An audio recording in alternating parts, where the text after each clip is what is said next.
होता जाओ। समय कम है, बहुत विघ्न है, और जब ये मिल ही चुका है सत्संग, राम कृपा बिनु सुलभ न सोई, जब भगवान ने कृपा करके हमें यहाँ ला ही दिया है, तो हो सके हम इसके पूरे सार को ग्रहण करें जितना मिले।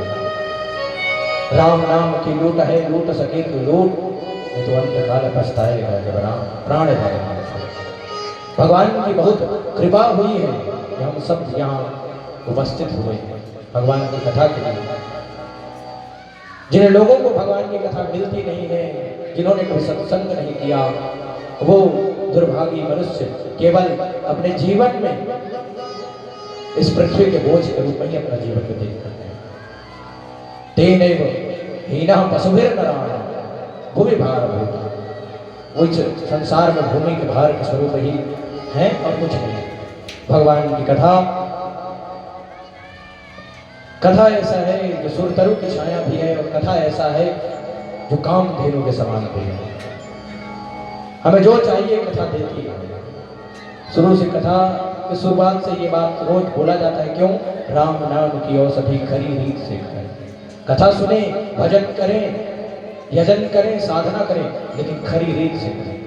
एक नियम हो, एक परहेज हो, और उस परहेज से युक्त होकर के यदि हम कोई कर्म करते हैं, तो जिस प्रकार परहेज से युक्त होकर के हम औषधि को ग्रहण करते हैं, दवाई लेते हैं परहेज के साथ, अगर परहेज नहीं है तो हमारी बीमारी ठीक नहीं होगी। तो भगवान का भजन करें परहेज के साथ। व्यासपीठ में तो व्यास मंच के सामने जो भंडार होता है वहां तो सब परहेज में है, लेकिन गृहस्थ में, परिवार में हमें इस बात का ध्यान रखना चाहिए कि ये संसार, ये कलयुग अति प्रमथन स्वभाव वाला, ज्ञानिनाम अपचेताम सिदेवी भगवती हिसाब बलावकृष्य मोहाय महामाया प्रयच्छ।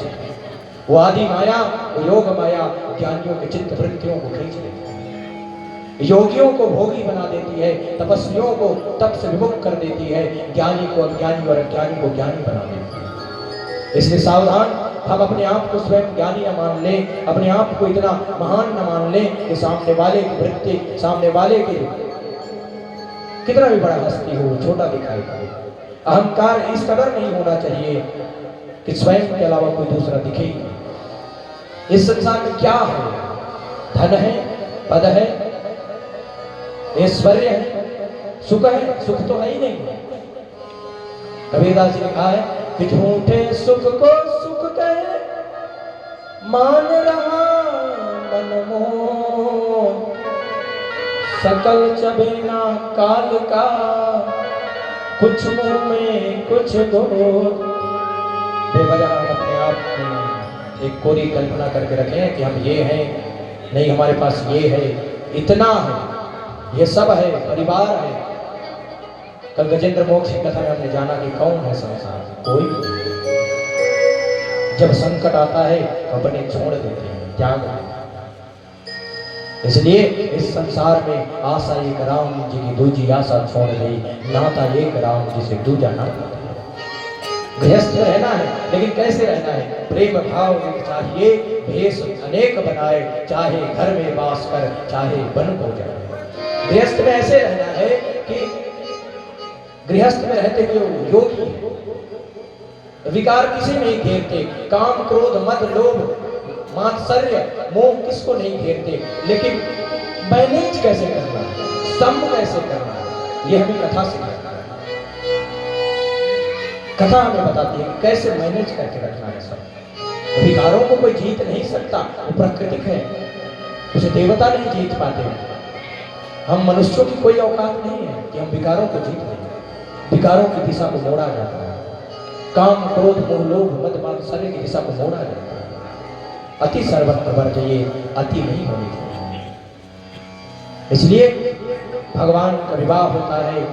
इस इंसान के जीवन में 4 पुरुषार्थ होते हैं जिनको प्राप्त करने के लिए भगवान ने हमें देखा है, भेजा है। इसलिए वो 4 पुरुषार्थों के लिए हमें भेजा गया, और हम आकर के क्या कर रहे हैं? पशुतुल्य जीवन जी रहे हैं। इसमें ईश्वर की गलती नहीं है, हमारी गलती। बड़े भाग मानुष भावा सुर दुर्लभ सर्वग्रंथ। धर्मार्थ काम मोक्ष, धर्म, अर्थ, काम और मोक्ष के लिए परमात्मा ने ये चारों पुरुषार्थों को प्राप्त करने के लिए भगवान ने हमें भेजा है। लेकिन इन पुरुषार्थों से विमुख होकर के हम कर्म करते हैं। हमें इन बातों का ध्यान रखना चाहिए और अपने जीवन को एक परहेज के साथ एक नियम होने चाहिए अपने जीवन में। नहीं तो भजन कीर्तन करने का कोई अर्थ थोड़ी हो जाता है, होता है, लेकिन वो प्रभाव जो होना चाहिए वो हमें प्रभाव नहीं होता है। दूसरों के प्रति हमारा गलत भाव है, दूसरों के प्रति द्वेष है, ईर्ष्या है, अहम भाव है हमारे हृदय में, और हम भगवान का भजन करेंगे तो वो जो पुण्य हमें प्राप्त होगा ना भगवान के व्रत उपवास करने का, वो तो उसी पाप को धोने में खत्म हो जाएगा। तो हमारे लिए फिर बचेगा क्या?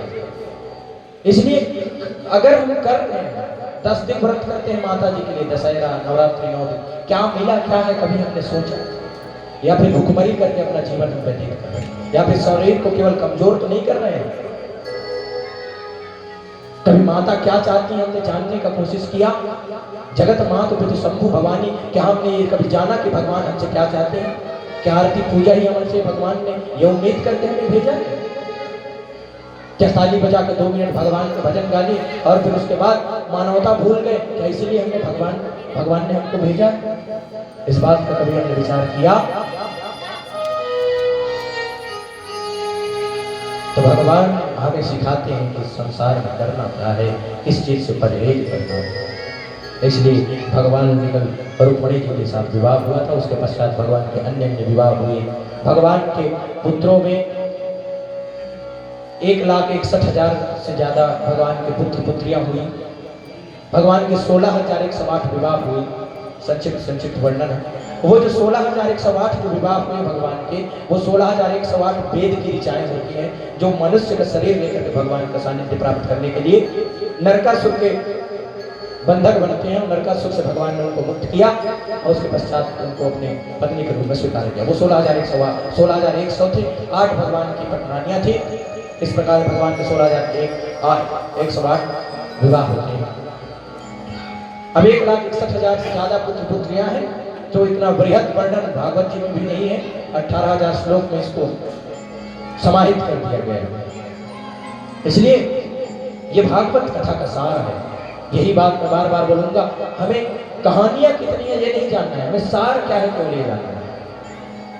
प्रद्युम्न की जन्म की भी कथा आती है कि भगवान के रुक्मिणी से जो पुत्र होते हैं प्रद्युम्न होते हैं, जो कामदेव के अंश से उत्पन्न हुए।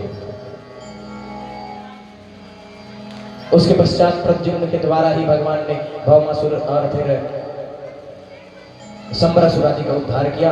उसके बाद इसी क्रम में उषा और अनिरुद्ध की प्रसंग आता है। थोड़ा सा उषा और अनिरुद्ध के प्रसंग में जाते हैं। उषा होती है असुरराज बाणासुर की पुत्री और अनिरुद्ध होते हैं भगवान के पौत्र, भगवान के पुत्र हुए प्रद्युम्न जो कामदेव के अंश थे, और उनके पुत्र हुए अनिरुद्ध। मां भगवती की प्रेरणा से उषा और अनिरुद्ध के विवाह को सुनियोजित किया जाता है, निश्चित किया जाता है उसको। वो विवाह बाणासुर के विरुद्ध विवाह, पिता की इच्छा से रहित विवाह। लेकिन एक बात कहा जाता है ना, हम चाहे कितना भी कोशिश करें, जो होना रहता है वो करके रहता है। उसे कोई नहीं बदल सकता जो होना है। इस संसार में क्या होना है, हम अगले पल सांस लेंगे कि नहीं, ये भी पहले से सुनियोजित है। भगवान व्यास कहते हैं, भगवान ने हमारे लिख के भेजा है कि हम एक दिन में 21,600 श्वास लेंगे तो लेंगे। हमारी जो आयु की गणना वर्षों के हिसाब से, दिन के हिसाब से नहीं होती, हमारी आयु की गणना श्वासों की गिनती के हिसाब से होती है। इसलिए प्राणायाम परस्य जो योगी है, प्राणायाम में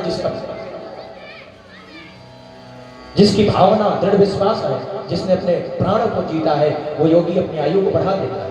बहुत सारे योगी हैं जो हिमालय में और गुफाओं में तप कर रहे हैं हजारों साल। ये किस कारण? प्राणों को जीत रखा है, क्योंकि श्वासों की गिनती से हमारा जीवन।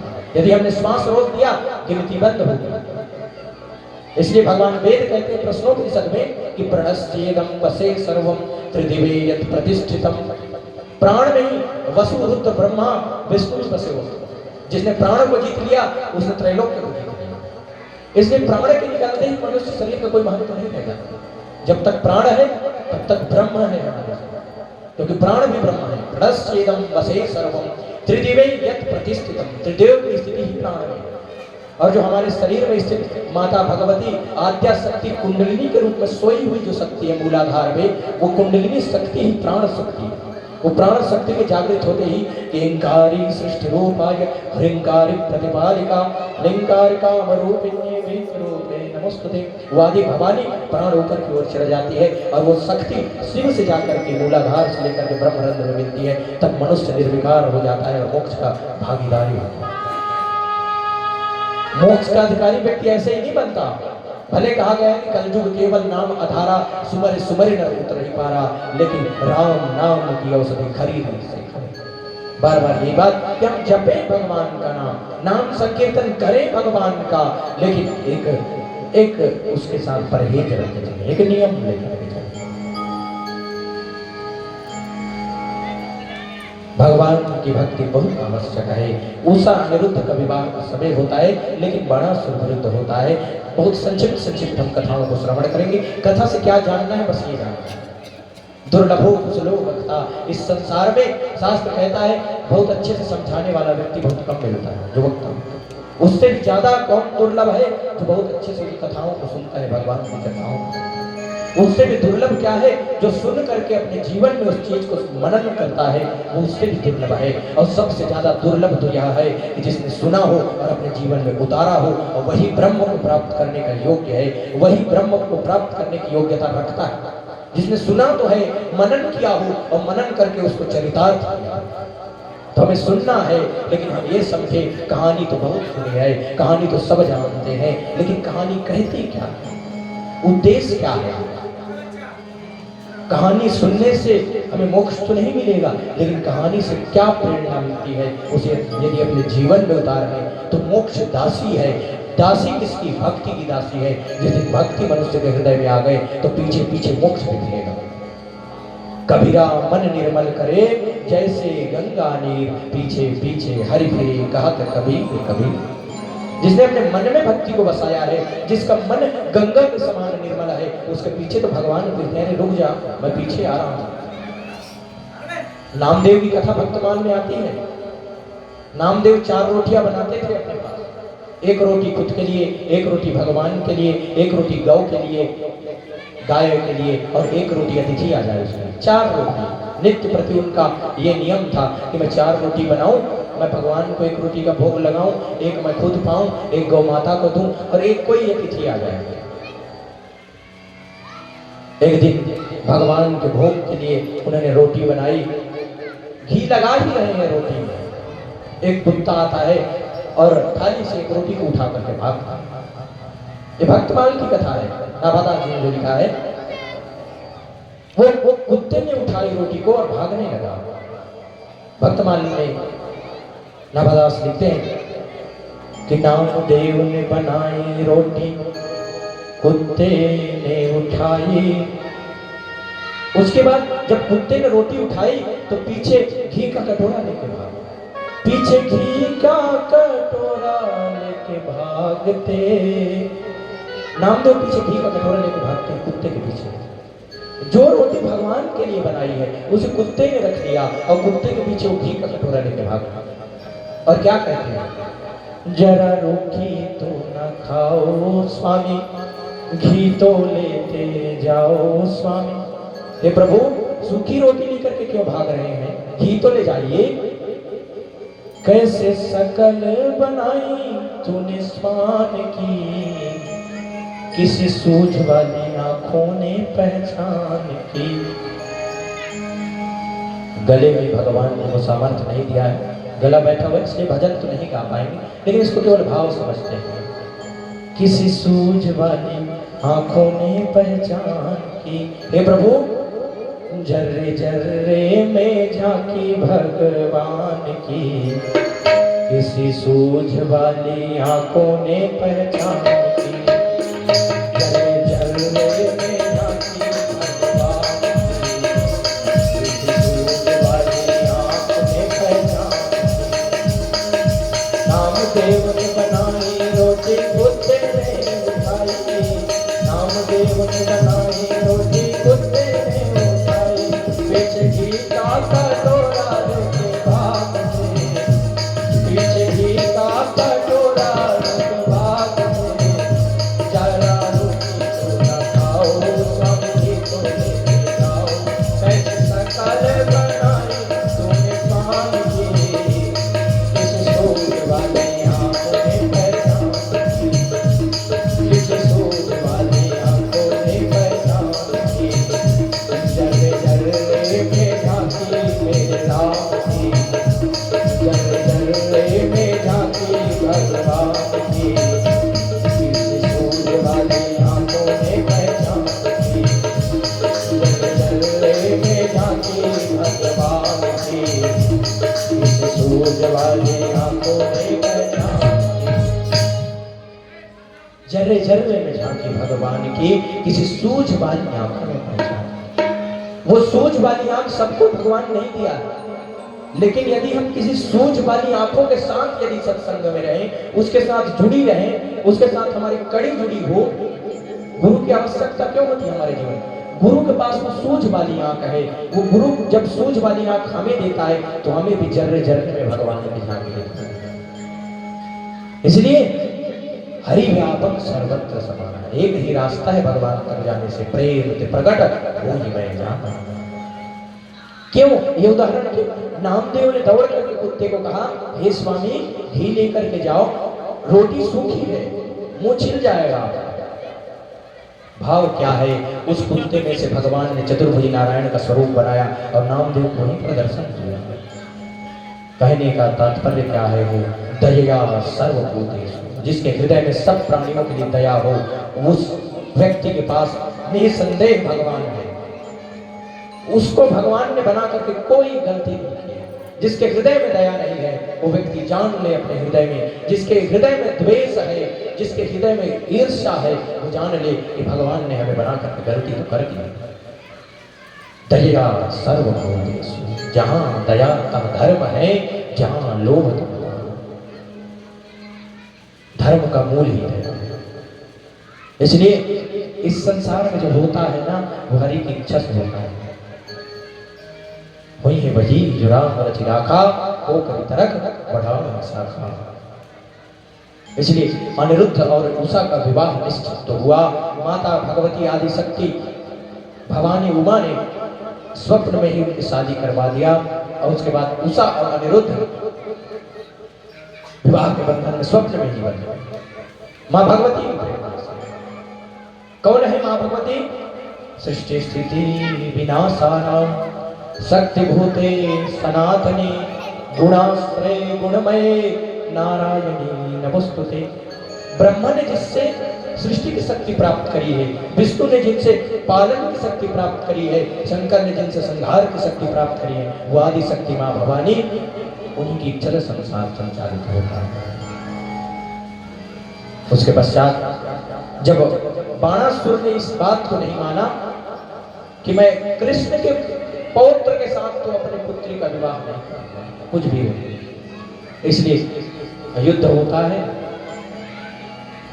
अब एक बात यहाँ भगवान व्यास संकेत करते हैं कि भगवान के साथ असुर का युद्ध, राम के साथ रावण का युद्ध।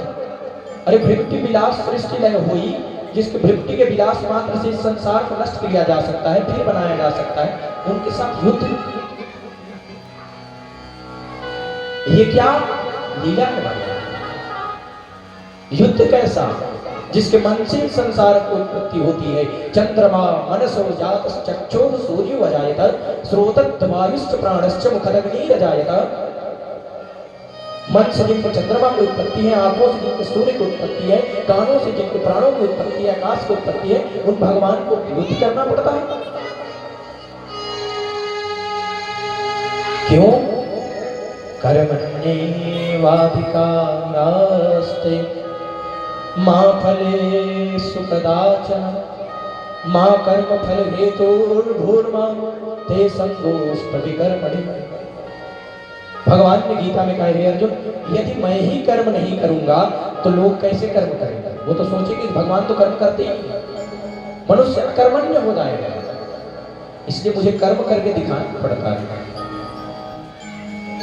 अगर मैं कर्म ना करूं तो संसार का संचालन बिगड़ जाए। मुझे देखकर ही सीखेंगे लोग कि जो सर्वशक्तिमान परमेश्वर है वो भी कर्म करता है भाई। इसलिए बाणासुर जिसके रक्षक कौन है, बाणासुर ने यह वरदान लिया हुआ है महादेव से कि मेरे नगर की रक्षा गणेश और कार्तिकेय करेंगे। तो बाणासुर के नगर में प्रवेश करने के पहले गणेश और कार्तिकेय द्वारपाल के रूप में उसके नगर की रक्षा करते हैं। और भगवान शंकर स्वयं उसके मंदिर में साक्षात भवानी के साथ विराजमान हुआ। वो बाणासुर है जो अजेय है, जिसके साथ महाकाल हो, जिसके साथ विघ्न विनाशक गणेश हो, जिसके साथ कुमार कार्तिकेय हो और आदिशक्ति चंडी भवानी हो। उसे कौन परास्त कर सकता है? उसे कोई परास्त नहीं कर सकता। भगवान कृष्ण युद्ध के लिए आते हैं, लेकिन कृष्ण कौन है? सच्चिदानंद रूपाय अविश्वोत्पत्त्यादि हेतवे, वो परमात्मा जिनके बारे में वेद कहते हैं एकैव सति परमेश्वरस्य भिन्नाश्चतुर्धा व्यवहार काले। एकैव सति, वो एक शक्ति भिन्नाश्चतुर्धा व्यवहार, जो समय समय पर अनेक स्वरूप धारण करता है। पुरुषेषु विष्णु भोगे भवानी समरे च दुर्गा प्रलये च काली। एक ही परमात्मा है सबके अंश में। इसलिए बार बार की कथा से ये बात आती है कि किसी भी देवी देवता हो, किसी भी शक्ति के प्रति, चाहे वो कोई भी शक्ति हो, आप किसी के उपासक को ये फर्क नहीं पड़ता। आप दुर्गा के उपासक हो, काली के उपासक हो, आप शंकर के उपासक हो, गणेश के उपासक हो, कार्तिकेय के उपासक हो, ब्रह्मा विष्णु किसी के उपासक हो, चाहे आप शाक्त हो, शैव हो, वैष्णव हो, गणपत्य हो या फिर सौर हो या फिर गायत्री के उपासक हो, आप इससे फर्क नहीं पड़ता आप किसके उपासक हो। परमात्मा एक है, किसी भी स्वरूप में। सर झुक गया तो परमात्मा, गुरु को भी तो पूजा गया है। मातृदेवो भव, पितृदेवो भव, अतिथि देवो भव, आचार्य देवो भव, सबको तो पूजा गया है। सबके हृदय में परमात्मा है, इसलिए किसी के में द्वैत भाव नहीं रखा। इसलिए भगवान ने रामचरितमानस में कहा कि शंकर प्रिय मम द्रोही और मम द्रोही शिवदास, सोनर कलप भर करहि घोर नरक महिमा। भेद बुद्धि न हो। शास्त्र तो यहां तक कहते हैं कि जिसके मन में भेद बुद्धि हो वो साधक नहीं हो सकता, जिसके मन में भेद बुद्धि हो वो शिष्य नहीं हो सकता, जिसके मन में भेद बुद्धि हो वो भक्त नहीं हो सकता, क्योंकि उसने तो अंतर ही नहीं छोड़ा है। भगवान ने नवधा भक्ति जब सबरी से कही तो सबरी से जो 7वें नंबर में भक्ति की बात कही है भगवान ने, सात विषम मोहि मैं जग देखा, सात विषम मोहि मैं जग देखा, मोटे अधिक संत कर देखा। हे सबरी, सात विषम मोहि मैं जग देखा, मैं तो हूँ सचराचर में। तुम कौन, तुम किसकी आराधना कर सकते हो? अरे तुम किसी की भी आराधना करो, मेरी ही तो हो रही है भाई। भ्रम क्यों पाल रहे हो? आकाशात् पतितम तोयम यथा गच्छति सागरम, सर्वदेव नमस्कारम केशवम प्रतिगच्छति। जल तो आकाश से गिरते हैं, लेकिन नाना सरिता नालों से होता हुआ जल तो समुद्र की ओर ही जाते हैं ना।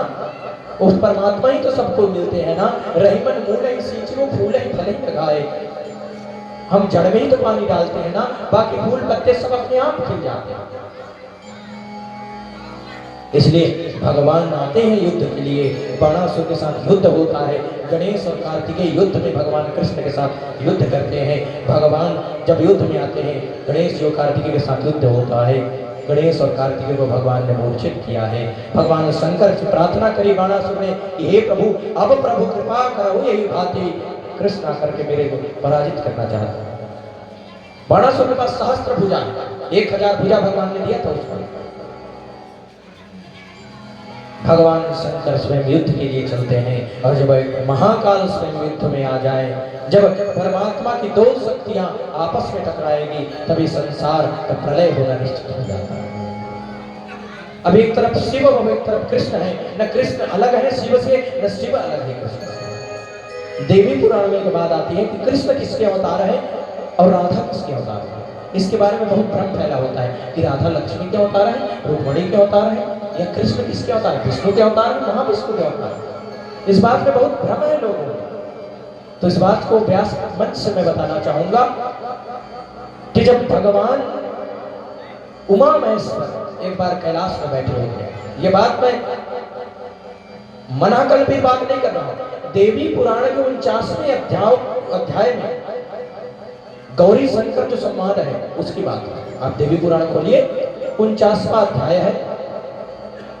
भगवान शंकर माता पार्वती के बाद बीच में चर्चा होती है और भगवान से माता पार्वती से भगवान ने कहा कि हे देवी, मैं ये चाहता हूं कि कभी आप अवतार लो और आप पुरुष रूप में अवतार लो।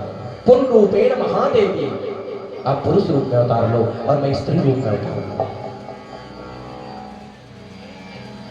माता ने कहा जरूर। तो माता ने कहा ठीक है, मैं बरसाने में जो वृषभान नाम के एक वाले उनके घर में मैं स्त्री रूप में, भगवान शंकर ने कहा स्त्री रूप में प्रकट होऊंगा जिनका नाम राधा होगा, और आप हे महादेवी आप वसुदेव के पुत्र के रूप में जन्म लेंगी, जो आपका रूप काली का स्वरूप है, जो महाकाली है, उन्हीं के स्वरूप से आप एक स्वरूप में आप अवतार ग्रहण करेंगी जो कृष्ण के रूप में होंगे। इसलिए काली और कृष्ण का जो स्वरूप है एक होता है। काली और कृष्ण काले हैं और भगवान शंकर और भगवान माता राधा गोरे हैं। इसलिए कर्पूर गौरम करुणावतारम संसार सारम भुजगेंद्रहारम। इसलिए राधा गोरी है क्योंकि शंकर गोरे हैं, कर्पूर गौरम, और कृष्ण काले हैं क्योंकि कालिका काली है।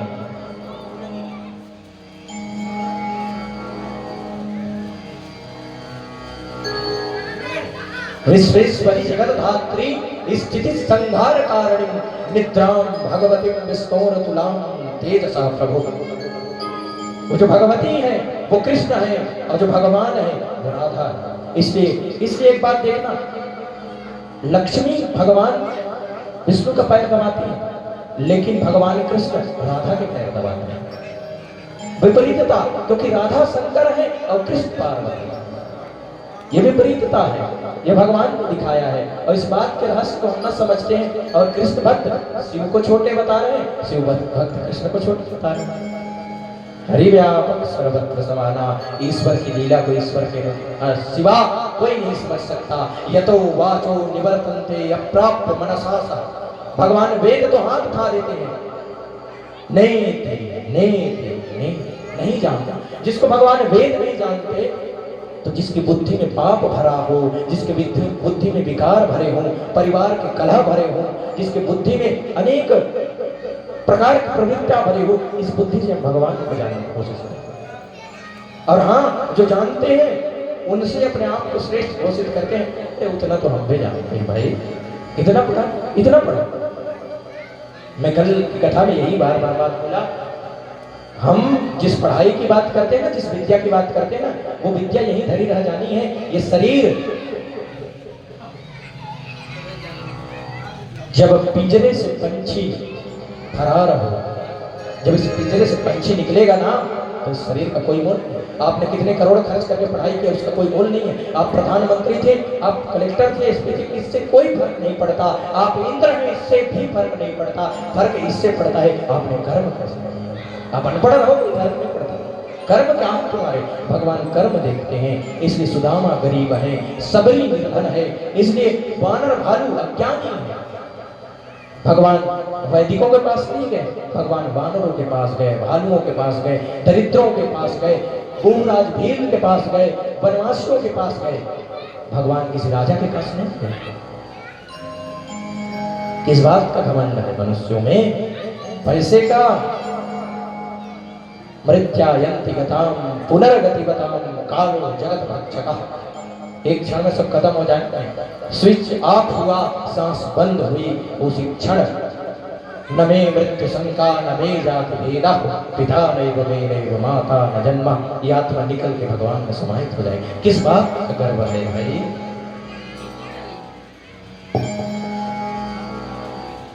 एक उदाहरण मैं यहाँ दूं, बहुत अच्छा उदाहरण है, 2 मिनट का समय। लोग मानते हैं ना कि हम करते हैं। एक व्यक्ति की माता बहुत बीमार थी। वो बीमार माता, रात का समय था, उसका इकलौता बेटा था, डॉक्टर के घर गया तो डॉक्टर से कहता है कि डॉक्टर साहब मेरी माँ को बचा दीजिए, मेरी माँ बहुत बीमार है। डॉक्टर ने कहा ठीक है, अरे मैं अभी जाकर के इलाज कर दूंगा, माँ ठीक हो जाएगी भाई। क्यों? हम ब्रह्म हैं क्या? किसी की मृत्यु को रोक सकते हैं क्या? एक डॉक्टर अपने घर से धर्म दवा तैयार हुआ और दवा उठा के बैग में रखा, मोटर कार सवार हुआ। वो डॉक्टर दवाई रखता है, कार में जाता है, कार स्टार्ट करता है, जाने लगता है। रास्ते में क्या घटना घटित हो जाती है? फिसली कार गिरी गड्ढे में, फिसली कार गिरी गड्ढे में, सब दवा बैग में धरी रही। जब परदेसी हुआ रवाना, सुंदर काया पड़ी। रास्ते में क्या घटना घटित होती है? वो डॉक्टर की कार का एक्सीडेंट हो जाता है, वो डॉक्टर मर जाता है। जब परदेसी ये आत्मा इस शरीर से निकलता है तो सुंदर काया पड़ी। इस बात की कोई गारंटी नहीं है। दूसरा उदाहरण कवि ने दिया है। एक सेठ कान में पेन खोंच करके हिसाब किताब लगाता है, बही खाता बना रहा है, अपना रजिस्टर रखते। कवि कहता है एक सेठ दुकान पे बैठे, घटा नफा सब जोड़ रहे, किससे हमको कितने लेने, बही के पन्ने मोड़ रहे। हमको किससे कितना, 50,000 20,000 इससे लेना है, 10,000 इससे लेना है, अपने बही खाता को मोड़ रहा है, इससे इतना लेना है हमको, हिसाब किताब का। और इसी बीच में क्या होता है? काल बनी का लगा तमाचा, कलम कान पर धरी रही, और जब परदेसी हुआ रवाना, सुंदर काया पड़ी रही। प्रेम से बोलो जय जय श्री राधे, जय जय श्री राधे, जय जय श्री राधे।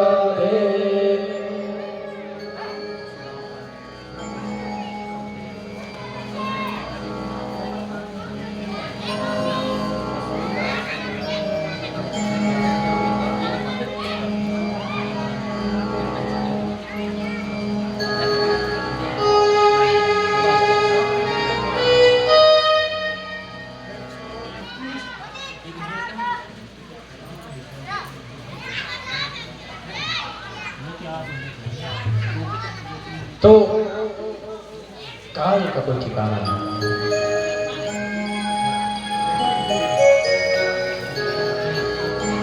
दशरथ के 4 पुत्र थे, लेकिन जब दशरथ ने शरीर छोड़ा तो 4 पुत्र थे।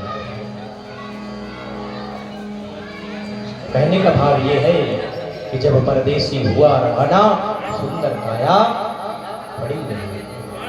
वाह वाह रे क्या कहूँ भाई, ईश्वर की है यही गति, जिसको जिस टाइम है जाना, फर्क न होता एक रत्ती का फर्क नहीं होता जाना। श्वास बंद और खेल खत्म। इस बात का घमंड है, इस बात का गर्व है, इसलिए भजन कर। और भजन भगवान के नाम का संकीर्तन, क्योंकि नाम संकीर्तनम यस्य सर्व पाप प्रणाशनम। आइए 2 मिनट भगवान का भजन करते हैं, राम संकीर्तन करते हैं। बड़ी सच्चिदानंद भगवान की।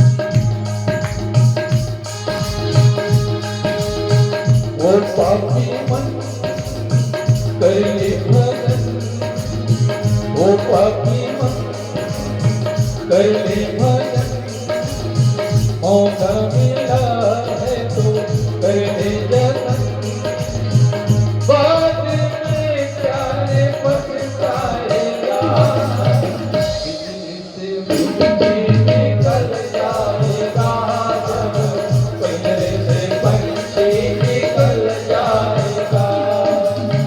ओ पापी मन कर ले भजन, ओ पापी मन कर ले भजन, मौका मिला है तो कर ले भजन, बाद में प्यारे पछताएगा, बिजली से पंछी निकल जाएगा, पिंजरे से पंछी निकल जाएगा।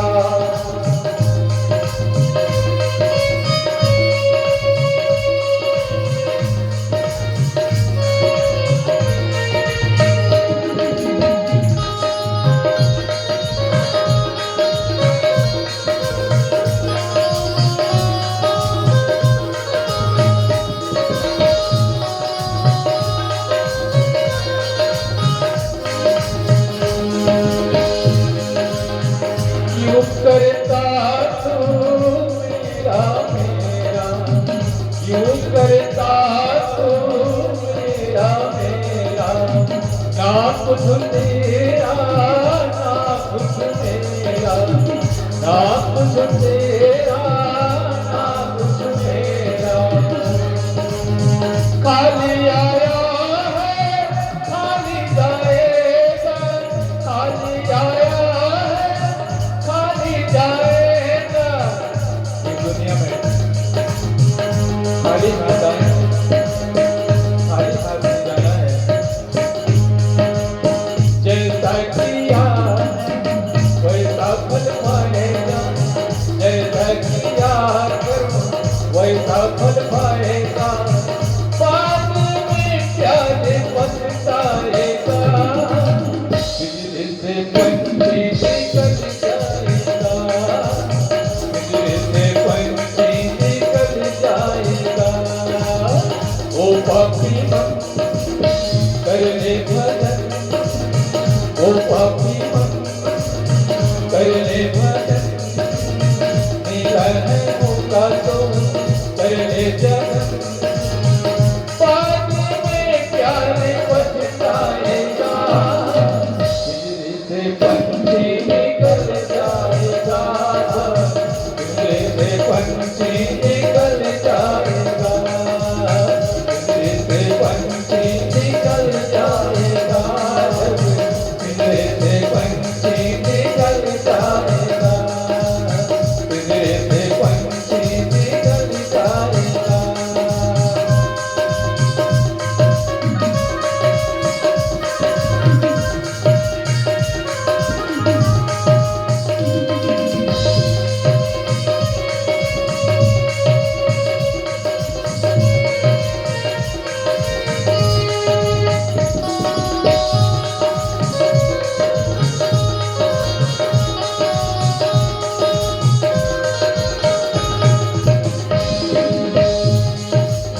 हरी जवानी भली सोया, आधा बुढ़ापा देखी रोया, हरी जवानी भली सोया, आया बुढ़ापा देख के रोया।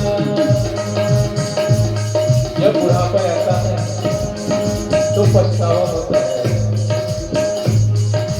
जब समय आता है तो आज करेंगे, कल कर लेंगे, कल कर लेंगे, कहते कहते यूं ही समय निकलता जाता है और निकल ही जाता है, और बीतने के बाद जब बुढ़ापा आता है तो पछतावा होता है। कहते हैं गया जो समय फिर वापस नहीं आता, इसी भाव में है। भरी जवानी रह जाएगी, भरी जवानी रह जाएगी, आए बुढ़ापा बहुत पछताओगे, आए बुढ़ापा जब बहुत पछताओगे।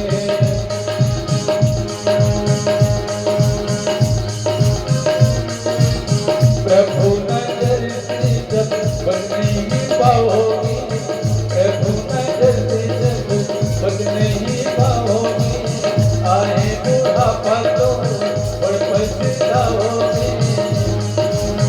बाद में क्या जे पछताओगे, पिंजरे से पंछी निकल जाएगा, पिंजरे से पंछी निकल जाएगा। वो पापी मन कर ले भजन, वो पापी मन कर ले भजन, मेरा है मौका तो कर ले जतन। बाद में क्या रे पछताएगा, पिंजरे से पंछी निकल जाएगा, पिंजरे से पंछी निकल जाएगा, पिंजरे से पंछी निकल जाएगा, पिंजरे से पंछी निकल जाएगा, पिंजरे से पंछी निकल जाएगा, पिंजरे से पंछी निकल जाएगा। ये जीवन तुमने दिया है, अब संभालो। भगवान का युद्ध होता है भगवान शंकर के साथ, लेकिन अब जीते कौन? दोनों तो वही हैं, एक एक शक्ति परमेश्वर से, दोनों परमेश्वर की तो अद्वितीय शक्तियां हैं, जिनका पराजित होना नामुमकिन है। तो अब जीते कौन और हारे कौन? तब भगवान शंकर से भगवान कृष्ण ने मन ही मन कहा कि प्रभु लीला करना पड़ेगा,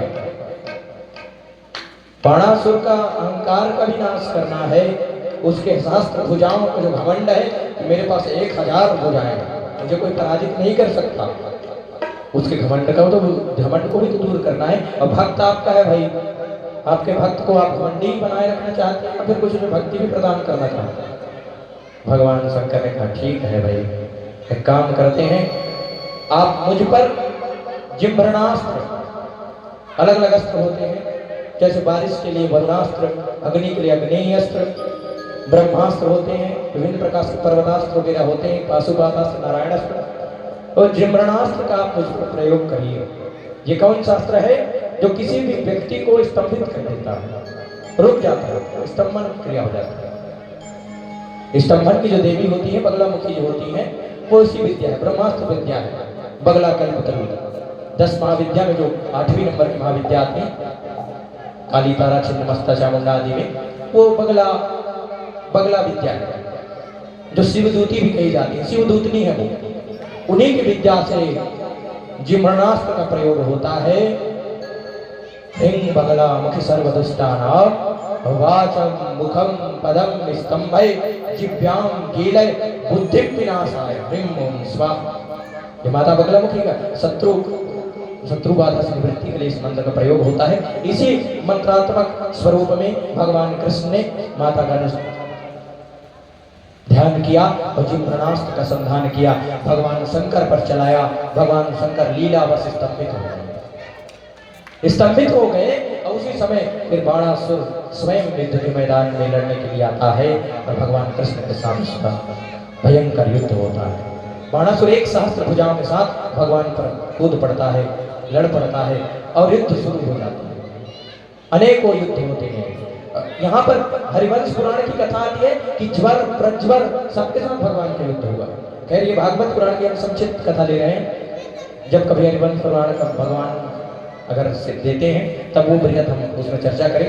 अभी तो हम भागवत पुराण की जो संक्षिप्त हम कथा सार ले रहे हैं। तो यहाँ पर भगवान और बाणासुर की जो युद्ध होता है, बहुत सारे युद्ध के बाद, तो बाणासुर भी बलवान, देवता भी उसके नाम से कांप जाते थे।